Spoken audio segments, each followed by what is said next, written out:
প্রিয় দেশবাসী, আসসালামু আলাইকুম রাহমাতুল্লাহ। আমি আপনাদের সামনে কিছু গুরুত্বপূর্ণ কথা বলার জন্য লাইভে আসলাম। আল্লাহ পাক যদি আমাকে তৌফিক দান করে, আমি আপনাদের সামনে আমার গুরুত্বপূর্ণ মতামত পেশ করব। আমি সর্বপ্রথম আপনাদের সকলের কাছে সহযোগিতা কামনা করতেছি। আপনারা আমাকে ফলো দিবেন, লাইক কমেন্ট শেয়ার করবেন।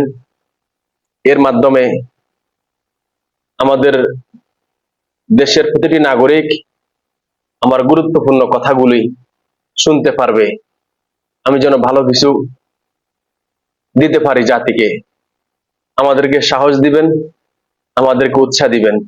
এর জন্য আপনাদের সহযোগিতা কামনা করতেছি। প্রিয় দেশবাসী, আপনারা সকলে অবগত আছেন, বাংলাদেশ স্বাধীন হওয়ার পর থেকে আজকে পর্যন্ত ভারত কখনো আমাদের ভালো চায়নি। তারা সব সময় আপনার আমার দেশের বিরুদ্ধে তারা ষড়যন্ত্রে লিপ্ত রয়েছে। এখনো তারা ষড়যন্ত্র করতেছে। আমাদের দেশকে কিভাবে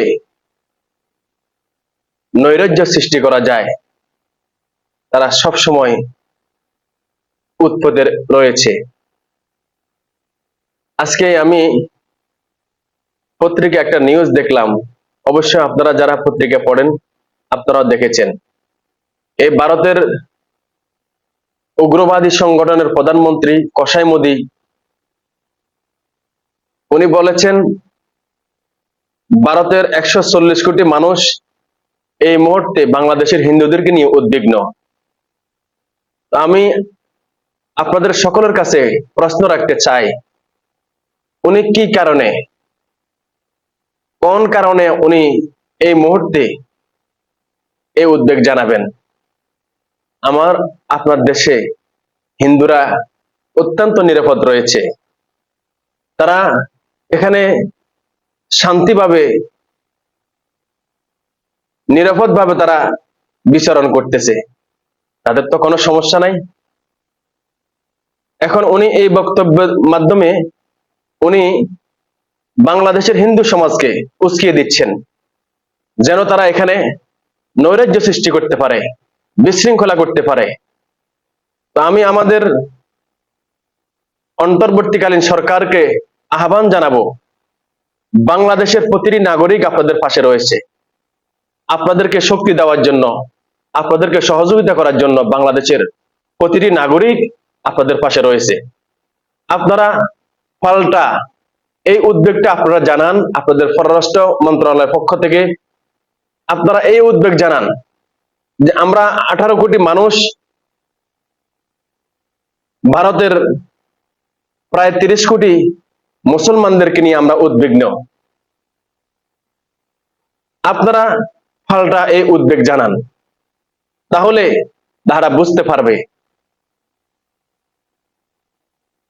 তারা এই মুহূর্তে আমাদেরকে এই উদ্বেগ জানানোর কারণটা কি? উনি বাংলাদেশের হিন্দু সমাজকে উস্কে দিচ্ছেন। উনি আমাদেরকে আমাদের দেশে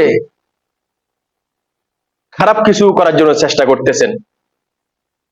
বাংলাদেশের প্রতিটি নাগরিক এই ব্যাপারে সতর্ক সজাগ রয়েছে। আমরা প্রতিটি নাগরিক ইনশাআল্লাহ সকলে ঐক্যবদ্ধ হয়ে আমরা তাদের ষড়যন্ত্র রুখে দিব। আমরা আমাদের দেশকে রক্ষা করব। এই উগ্রবাদী সংগঠন হিন্দুদের হাত থেকে, কসাই মোদির হাত থেকে আমাদের দেশকে ইনশাআল্লাহ আমরা রক্ষা করব। আল্লাহ হাফেজ। বাংলাদেশ জিন্দাবাদ। আসসালামু আলাইকুম।